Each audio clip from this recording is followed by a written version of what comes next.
एक गांव में एक साहूकार रहता था। वह बहुत ही अमीर था। उसके पास बहुत सारी कीमती चीजें थीं। उसके पास किसी भी चीज की कमी नहीं थी। इतना सब कुछ होने के बाद भी वह खुश नहीं था। उसके मन में एक बेचैनी सी रहती थी, इसलिए वह ठीक से सो भी नहीं पाता था। उसे समझ नहीं आ रहा था कि ऐसा क्यों हो रहा है। एक दिन जब वह बाहर घूम रहा था, तब उसे एक साधु दिखाई दिए। वह उनके पास गया और बोला, नमस्कार बाबा। खुश रहो बेटा। बाबा, मैं साहूकार हूँ। मेरे पास बहुत धन है। काम करने के लिए नौकर चाकर भी हैं। इतना सब कुछ होने के बाद भी मैं अंदर से खुश नहीं रह पाता। पता नहीं किस बात का दुख रहता है। बस इतनी सी बात। इस समस्या का हल तो बहुत ही आसान है। क्या हल है बाबा इसका? एक काम करो, तुम इस गांव में सबसे सुखी आदमी को ढूंढ लो। जब वह तुम्हें मिल जाए तो उसकी कमीज एक रात के लिए पहन लेना। इसके बाद तुम कभी भी दुखी नहीं रहोगे। जैसा आप कहें, मैं आज ही एक सुखी आदमी को ढूंढता हूँ और उसकी कमीज पहन लेता हूँ। साहूकार घर घर जाकर सुखी आदमी की तलाश करने लगा। उसे एक बूढ़ा आदमी एक घर के बाहर बैठा मिला। नमस्कार बाबा। नमस्कार बेटा। बाबा, क्या आप अपने जीवन में सुखी हैं? क्या बताऊं बेटा, मेरी बीवी 6 महीने पहले स्वर्गवासी हो गई। मेरा एक बेटा है, उसकी शादी हो गई है। मेरा बेटा और मेरी बहू मेरा बिल्कुल भी ध्यान नहीं रखते। मुझे ठीक से खाना भी नहीं देते। बस ये समझ लो बेटा, मैं कुछ ही दिन का मेहमान हूँ। इस जिंदगी में सुख दूर दूर तक नहीं है।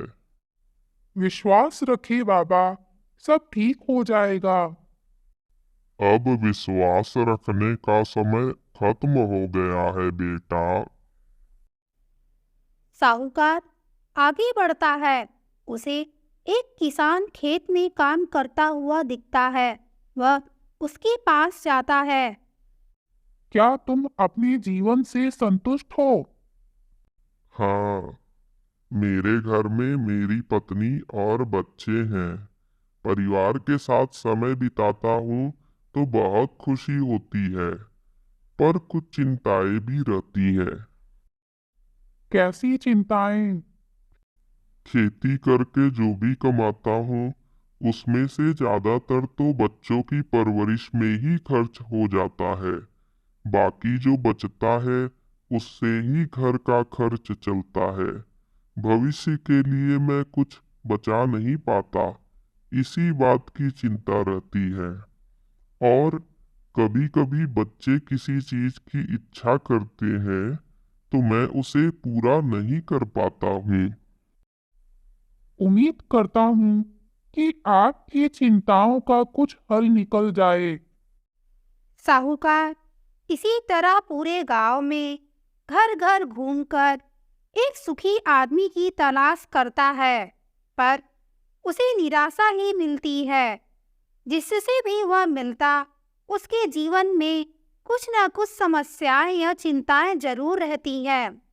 थक हार कर जब वह घर की तरफ जा रहा था, तब उसे पेड़ के नीचे एक भिखारी बैठा हुआ दिखता है।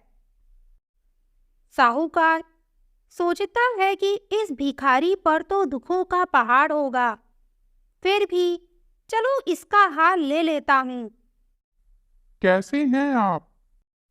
मैं तो बढ़िया हूँ। आप कैसे हैं? मैं भी बढ़िया हूँ। जीवन कैसा चल रहा है?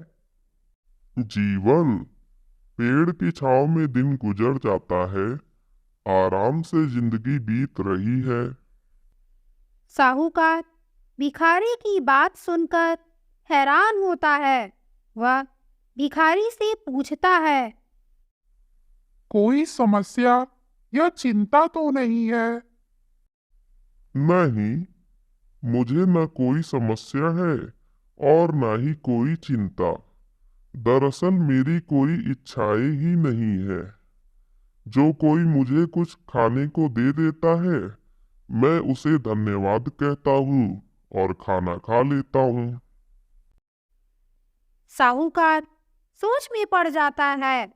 कुछ देर सोचकर वह समझ जाता है कि सुखी होने का राज है जो भी हमारे पास है उससे संतुष्ट होना, और जो लोग हमारी मदद या हमारे लिए काम करे उन्हें धन्यवाद करना।